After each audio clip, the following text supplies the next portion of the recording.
Welcome to another edition of Ask the Expert on Contingent Workforce Strategies LinkedIn Group. And I know I always say this, I've got a super special guest, but I actually have a super special guest who is one of the most incredible people I know. And we're talking about a really cool topic too, that is really relevant as you're planning for 2025 and next year, and you're doing your budgeting, you're doing your goal settings on your programs. It's a really, really important topic. And it's elevating your contingent workforce strategy and aligning your program with your company's business goals for maximum ROI of the company, not just your program. So it's so important. This is such an important topic, especially around the ideas of cost cutting and the economy cycles. It is so important to make sure your program aligns where the company's going and creating a maximum ROI for them. And there's nobody better to talk about this than my friend Lou Holcomb from UKG. Okay, guys, you've seen her on social media. You've seen, on LinkedIn posts, you've seen her speak at conferences, but you got to know her background to really get to know her. She's got over 13 years of human resource experience in the contingent workforce management industry. Like, such a broad background, from being an HR generalist, being a specialist in benefits. You were like, Lou, you started in recruiting at Randstad. You're an on-site manager. You managed programs. You served in the Army as well for over 4 years as a Russian linguist, which was very unique. And that was a fun fact that I found out in having conversation with you. And now you're the program manager at UKG, which is a combination of Ultimate and Kronos Group coming together. And you've been doing that for about 3 years. You also have won the SIA Game Changer Award, which, once again, just proves that you're really taking it to the next level and elevating the strategy in the game when it comes to running programs. So thank you, Lou, for taking the time and having a conversation with me today. Sure. Thanks for having me. That was quite the intro. I feel pressure now to deliver. Whatever. You know how this works. We just have a great conversation like we always do, and just talk about this really interesting topic, right? And it was fun. And our conversations over the years, we've seen the growth in your program and the strategic way you've aligned it with your company and your company's goals. And I remember in the early days of our conversations, you reaching out about that and the productization side of things too, which was really cool. So explain to me, what does it mean to build a strategic contingent workforce program? And how does that differ, from what we typically see today to be a little bit more tactical, which focuses on cost savings, efficiencies, and the transactions side of things? Like, talk to us. What does that mean, strategic contingent workforce program? Yeah. So being strategic means you're going beyond that usual focus of cost savings, like you mentioned, operational efficiency. Think things like rate negotiations, volume discounts, rebates, and streamlining approval workflows. All of those things are super important still, but a strategic approach involves really integrating your program into the broader business goals of your organization. So as leaders of contingent programs, I think we really need to take the time to understand our company's long-term objectives and ensure that our program supports those goals. So let's use Microsoft as an example. Typically, organizations use their own products internally, so I'm fairly certain that they're not a Google shop.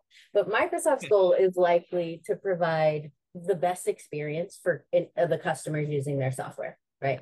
So from a contingent workforce leader's perspective, we can make decisions to help that, right? So first, we can ensure that the partners we're selecting for the program have a strategic vision on their roadmaps that benefits not just your program and internal organization, but your customers as well. So I think having those opportunities to leverage your program as the best first customer using your products by providing feedback and One thing that I like to do is I'll field VMS sales attempts and I'll ask them to participate in our tech partner program, right? So that way they're working on their integration functionality with the product suite. The message being, oh, I'm not in the market for VMS right now, but the technology that integrates the best with our products will likely be the best fit for us because we use them internally. And I think it's a really great symbiotic partnership there because it benefits the VMS technology as well when they're targeting any sort of prospects from your customer base. So as a strategic program, it's not just about saving money or filling recs quickly, right? It's aligning with your company's goals to ensure that your program is helping drive that success and growth. Yeah, it makes so much sense. And the first thing that comes to mind is how many program leads have actually read, the financial booklets and the information that's given out to investors to say, what does our company do? What are our goals? What are our objectives for the year? Right. So you see those come out and are published for investors. Does anybody actually read those internally to say that's what my CEO is vision for the company is this year? And how do I participate in moving that forward? And yes, finding the talent to get work done in a faster, cheaper, better way is always important. But like you said, in the software case, as you have partners or companies that are talking to you and or even the workers, if they're using your software or integrating and or talking about your software in the market, that aligns with selling more software, right? And that's the goal of an organization or user experience or, so if you take a step back and think about it, it's so brilliant. The idea of, hey, what does our company do? Let's listen at the next shareholder meeting. Let's listen to that to see what the vision of our corporation or C-suite is and how can we align with that. It's amazing. So thank you for sharing that. It's a really neat thing. And, what though why is it is essential? I think, there's probably a number of reasons, but I'd love to hear your perspective on why you aligned with your company goals, because, in large corporations, there's always competing factors. And a lot of times people treat it as a job and there's politics and all that sort of stuff. But why is it essential to align your program with the broader organizational objectives? I think it's important because it's ensuring that every part of your program is contributing to the strategic goals. So it really enhances your ROI by transforming the program from just a cost center into a value driver. So it doesn't just apply to the workforce itself, but to the entire program, including the program team, right? So if you consider the uniqueness of contingent workforce programs, they are the only teams that are responsible for an entire life cycle of a segment of the workforce. Think about internal hires. The process involves numerous handoffs, right? A candidate might be sourced and screened by an RPO and then passed to an internal TA recruiter, followed by a coordinator scheduling an interview, and then an ops team extending the offer, running background checks, and then provisioning, and then, separate teams for payroll, benefits, talent management, talent engagement, PEI, learning and development, offboarding. Every single thing is a different team a lot of the time, right? But in contrast to that, the contingent workforce team handles all of that, right? For the entire segment of contingent workers. So being able to witness that lifestyle or that life cycle is really valuable. It makes you such a great partner to work with if you're really able to leverage that perspective, because it's really comprehensive and incredibly valuable. You can identify certain gaps between handoffs that no one else would really recognize because they're only this step, right? And then you can help demonstrate the value of your program to your partners just to create a more cohesive cross-functional strategy, And that value is in addition to the typical benefits of contingent programs that are, building a more agile and responsive workforce that can adapt to market changes and business needs more effectively. So you're bringing more than they bargained for, and that's always a good sign. It's interesting you say that, because it does. It's generally the contingent program, once in, all the spend comes through. It's one of the largest line items that a company can have in a lot of cases, when you're spending over 100 million, 200 million, $1 billion in a lot of cases in some of these organizations on external workers.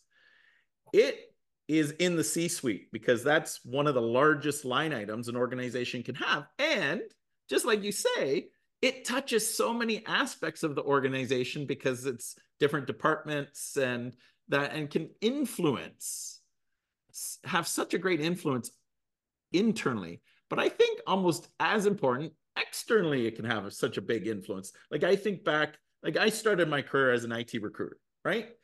And I remember the best program was a large insurance company, and they really engaged their external vendor community.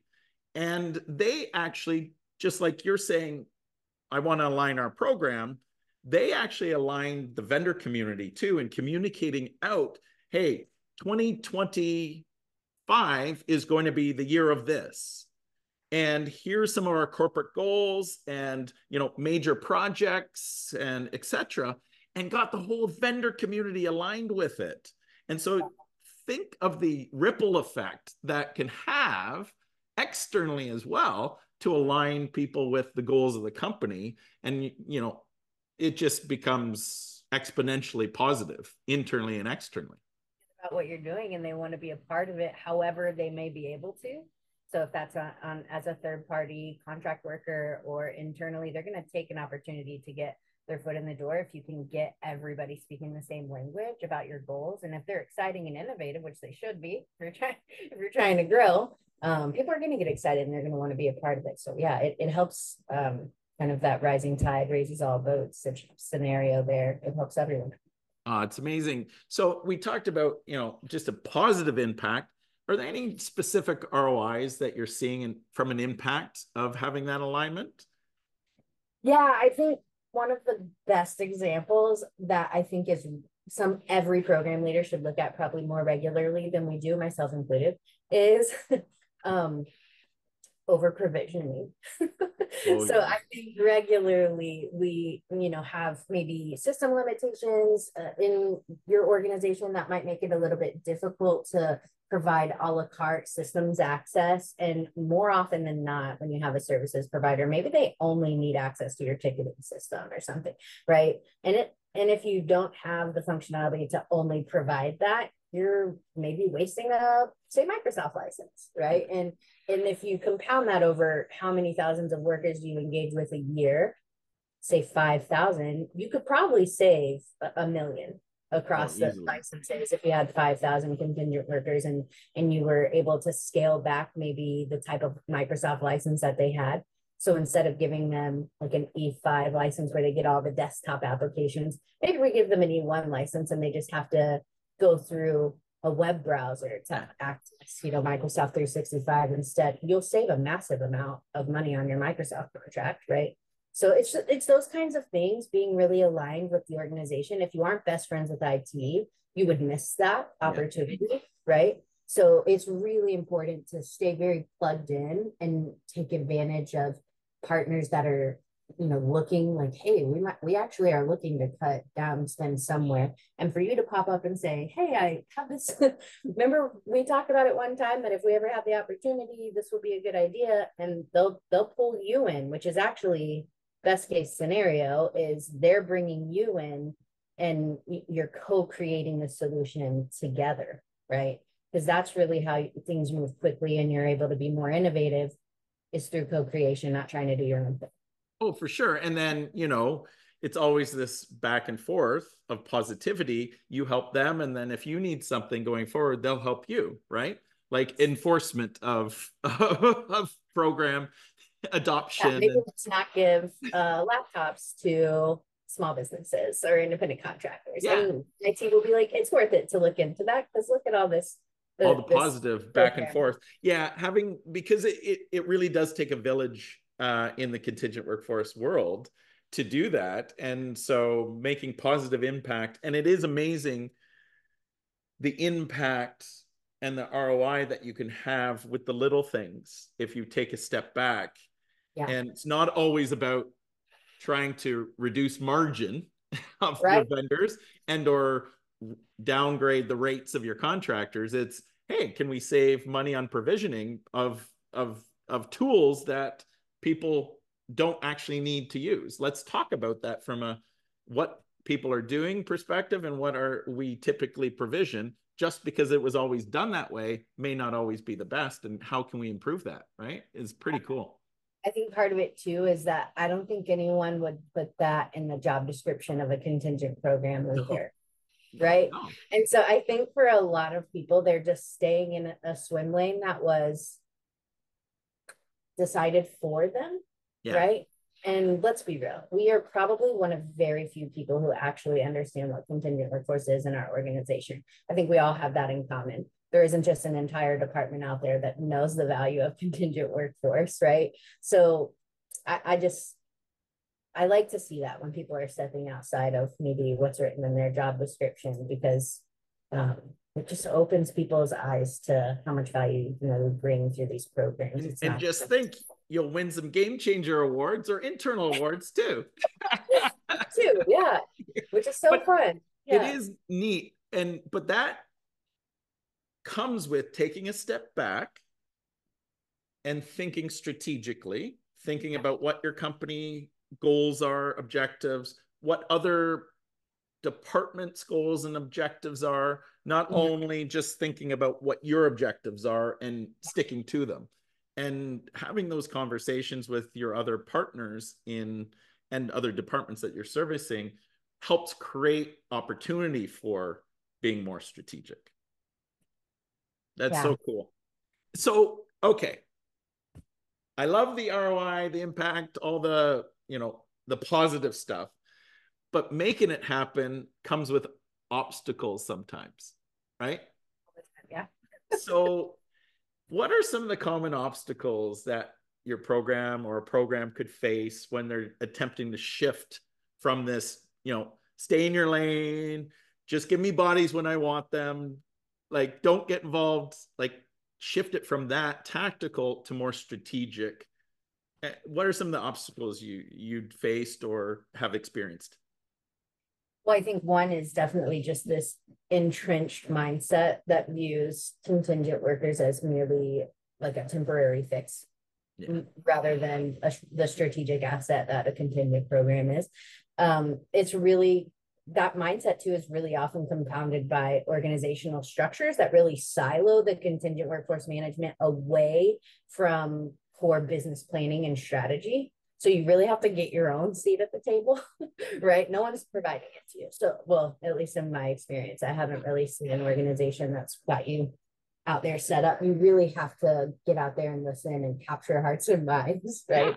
To get people involved in your program. And then you may not believe this, but you might be met with some resistance from stakeholders that are just more accustomed to the traditional way and they're not really interested.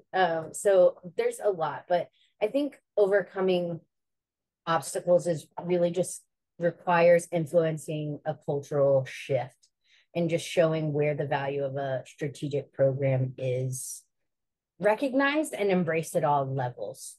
So it involves really breaking down those silos and being as collaborative as possible with partners, like I touched on before. And I think I've seen the same story in my career probably dozens of times since I was lucky enough to get just a wide view of organizations in a really short time period. So I think you always come up against processes aren't scalable, growth happened maybe too fast. Each team built a temporary fix or put on a Band-Aid. And the result is we have a very shaky foundation. And it's just super difficult to build anything innovative in that position. especially when you have partners that are just hesitant to embrace a growth mindset and fear what progress might mean. I think a lot of people are terrified of becoming obsolete as business processes are evolving so rapidly with technology.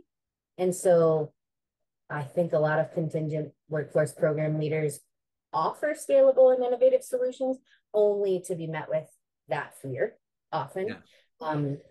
So I think we just really need to foster that culture of collaboration and open communication and focus on co-creation like we touched on, and just getting that buy-in at all levels, because it's easier said than done. I will say that, but I've witnessed that when you're tired of repeating your message and like singing your same song, then you'll end up hearing it repeated back to you eventually. That's And actually a big win when you hear your pitch for the value yes. prop being pitched back to you.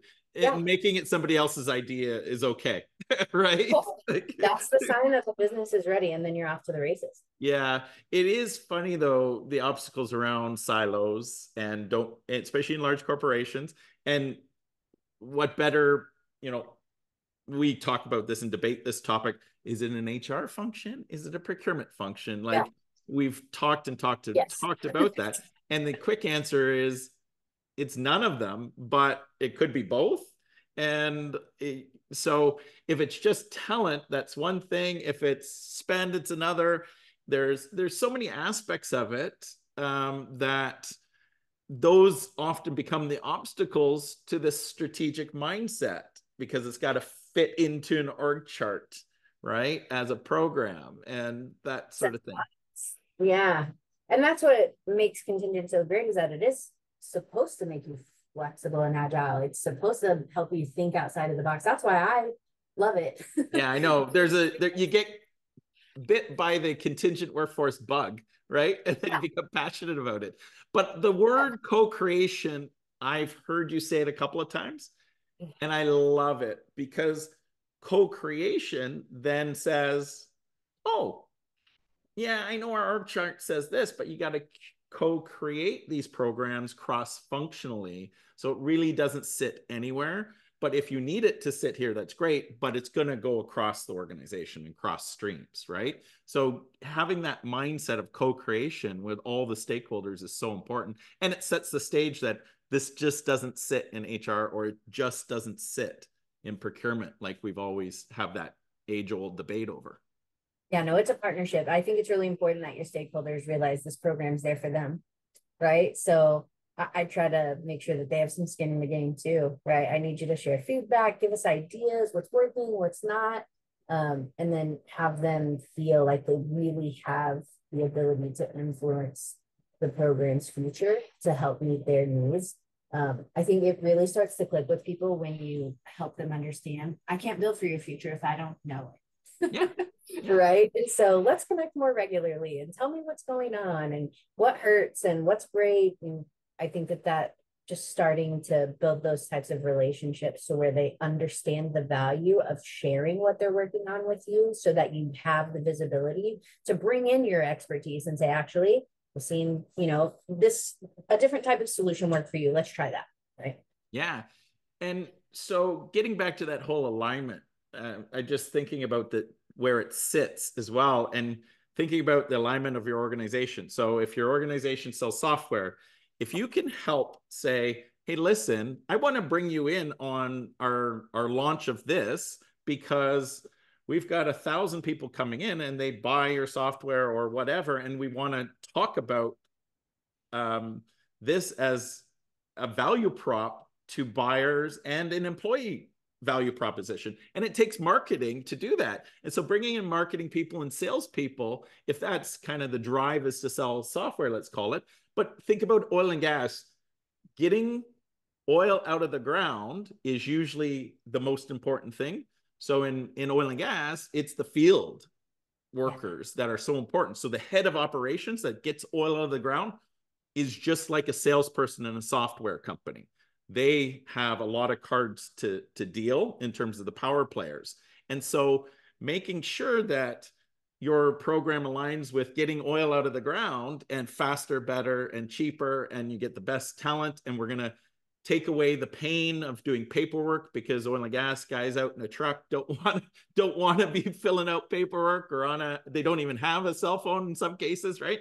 So, or a computer or whatever. And so helping align with that goal is what we're talking about today. And, I just love how you've brought it together in such a simplistic manner, that you're doing the tactical stuff, but you're also thinking outside the box to say, in doing this tactical stuff, there's some things we can align with the company, right? Yeah. Well, I think so. Say, joke, I was on the supplier side for too long, but I really know how much expertise is on that side.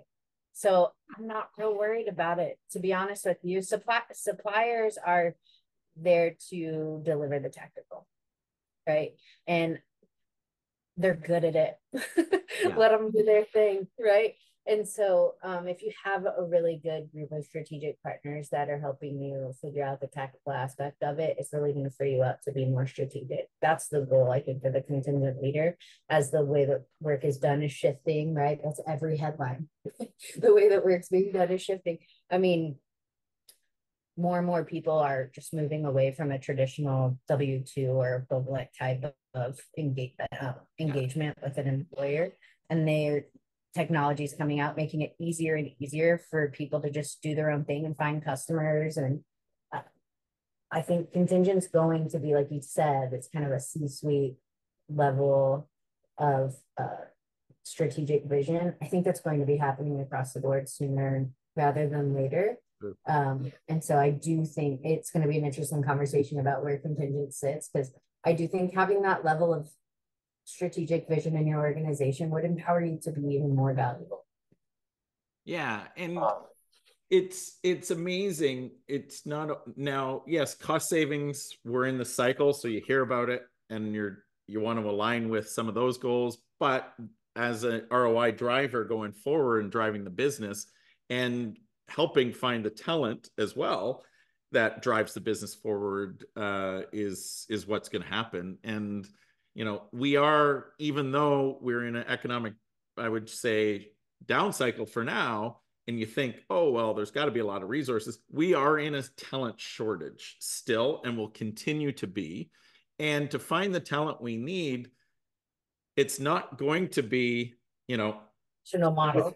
the traditional model of 30 minutes radius of an office either. You're going to be looking globally and having remote workers and the freelancer model, and this whole shift towards task-based, project-based work, because leadership, and I do believe that's going to be a real shift towards the way we work, because at the end of the day, one, we have a shortage, so you got to use fractions of people to get work done, because you don't need them sitting in a seat full time when you only need them for a third, for their talents for a third of that project, right? And then they're kind of working on make work stuff in between. That's just a cost structure. It doesn't make sense. But the other thing that doesn't get talked about with remote work is the mistrust between management and the worker to get stuff done. So doing statements of work and just saying, hey, I pay you this for this task. You don't have to, they get paid for the task now. Yes. Like, we have conversations all the time as contingent leaders, I think, right? Like saying, if you actually give up a level of control, you have a bit more guarantee. And I think that sounds so backwards to someone who's in the day-to-day, and they're really pushing the delivery of a project from the seat of distributing and organizing the work. And whenever you pull up and have that conversation with them of, you really pay for it if you get what you want, I think that's huge for people to understand. Like, you're paying for a result, right? And they have financial risk of non-performance. So if they don't give you what you need, then you paid the person's salary, but you didn't get the results. Yeah.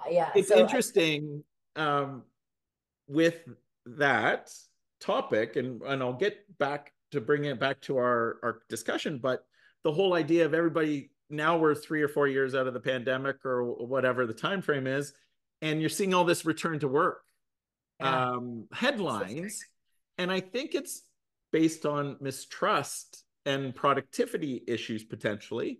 And so the shift to task-based is important. But bringing it back to what we're talking about, okay, you're seeing these trends. How do we start to, pilot some of this within the organization so that we're ready and have best practices figured out prior to it becoming the real reality that you need to scale quickly with it? It's always easier if you've done it first and know what the ups and downs are and a way to manage it. So when you get called upon by the C-suite, hey, can we just implement statement of works, more statement of work? Oh, and then you start at the starting line. You should start a few years ahead of the starting line in order to be there when it's needed, right?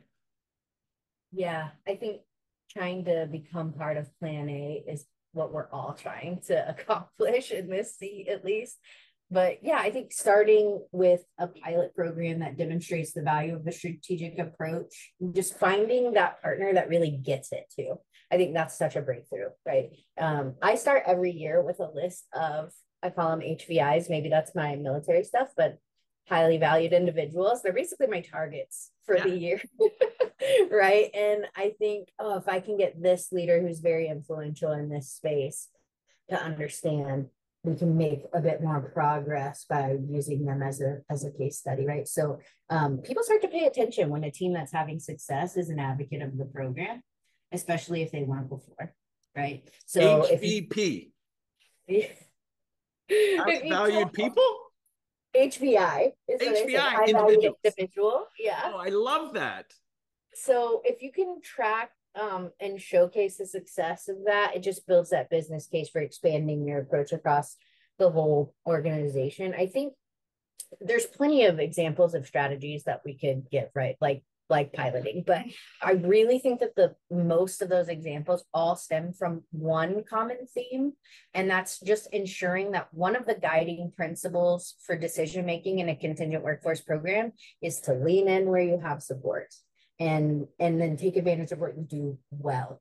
I think often when a contingent workforce program team's hitting roadblocks or unable to make progress, it's likely because they're trying to dig their own trench alone without any support and possibly out of alignment with the organizational strategy. So I don't want to discourage people from going against the grain because there's definitely value there. I love disruptors, right? But sometimes if it's too hard, it's because it's the wrong time and the right partnerships aren't in the right stage yet.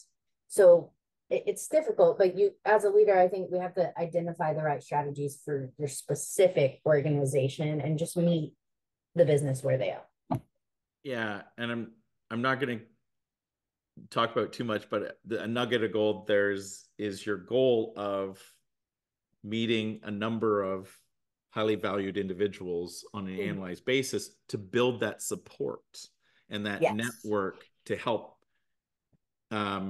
you build your strategy, right? Because you're listening to them, but vice versa, you're also building your network and foundation to support you when you have projects that you're rolling out or thinking about as well that align. And if you've listened well and you've got good ideas for the organization, you can bring back those value prop to people that you've talked to in the past that trust you. Once again, I think it's all about trust in our business, a lot of it. And in general, trust creates speed and creates that foundation to move programs forward.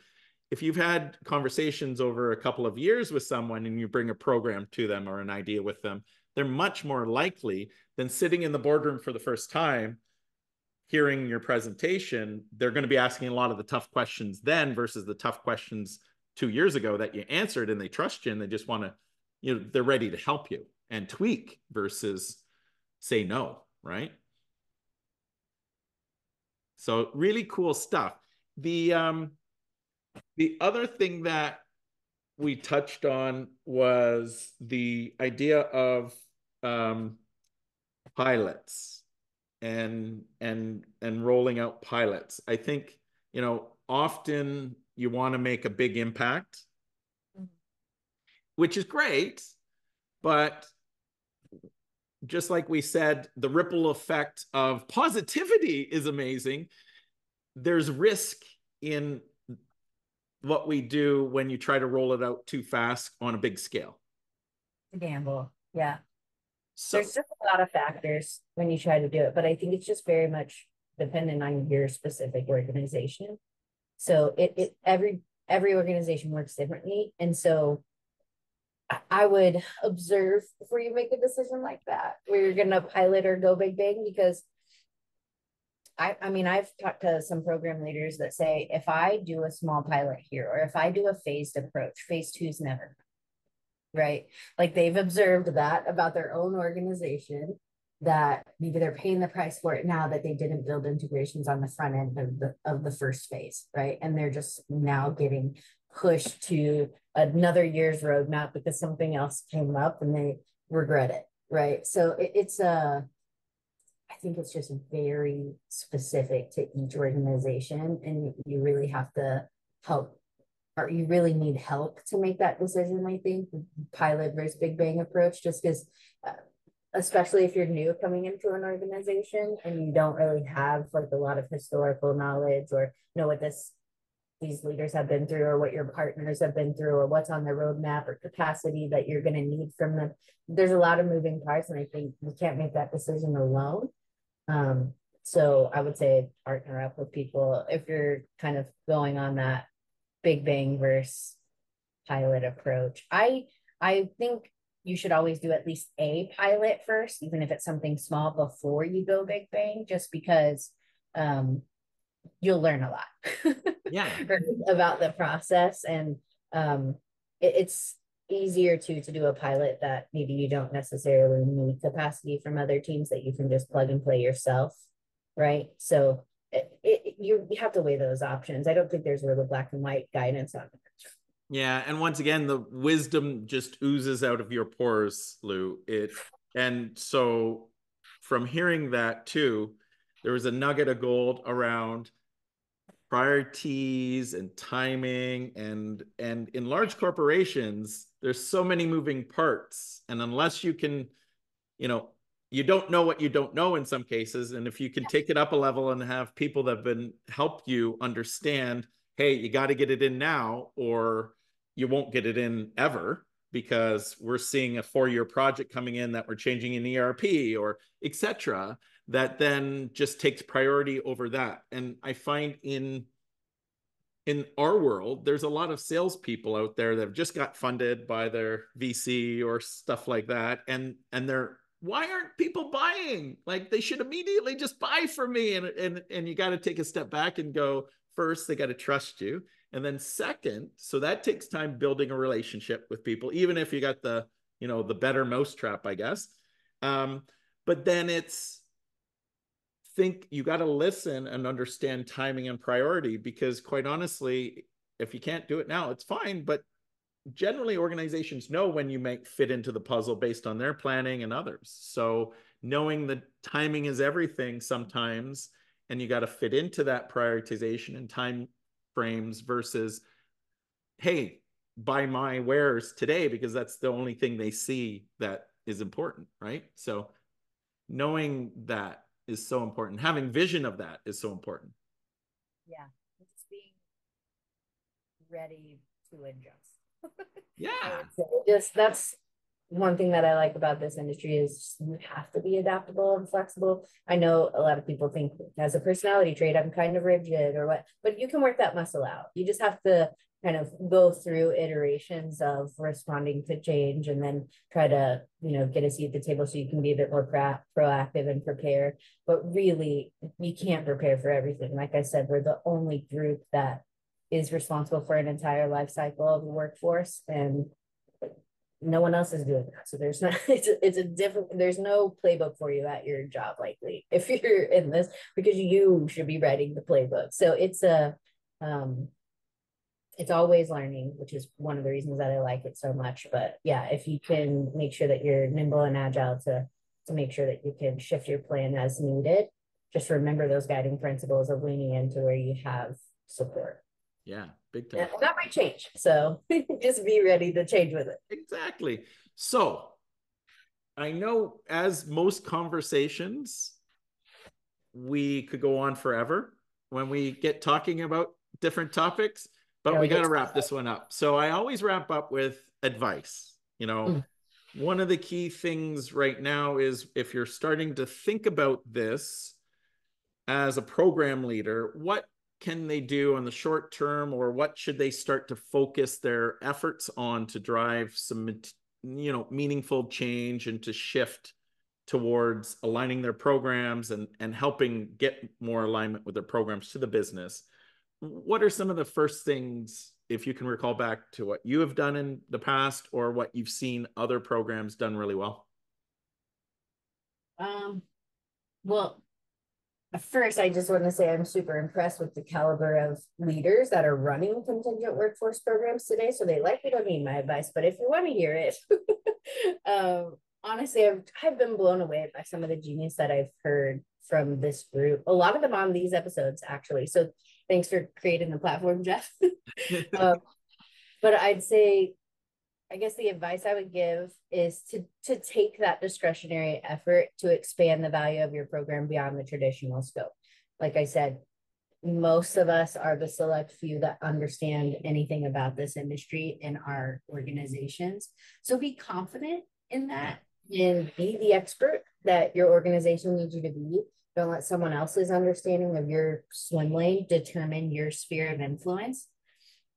And really start by understanding the strategic goals of your organization to identify how your program can support those goals. It's going to be different for everyone. And then just focus on building those really strong relationships with the key stakeholders across that organization and ensure that alignment and buy-in. And just be prepared to champion the value of a strategic approach and demonstrate those benefits however it makes sense in your organization, maybe through a pilot, and use those success stories to drive meaningful strategic change and take that to the next level. I love it. And my words of advice is now a statesman, I guess, and a historian as I grow older and have seen a lot of things. Patience, young Jedi, I always say too, because sometimes you've got all these great ideas, but like we talked about, priorities and timing and things like that, you got to take a step back and go, I probably can't do that now, but if I think a year or two from now, if these pieces fall in place, we can do it. Just have patience to wait that out and see it evolve. Yes. Great advice from the wise Jeff. Lou, I can't believe I don't want to stop this episode, but we got to. But thank you so much for taking the time and chatting with me today. It was an awesome, awesome conversation. So much wisdom exuded. So I appreciate it. I had a great time. I would do this with you anytime. So thank you for having me, and I'll talk to you soon, I'm sure. Awesome. Thank you. Thanks. Bye.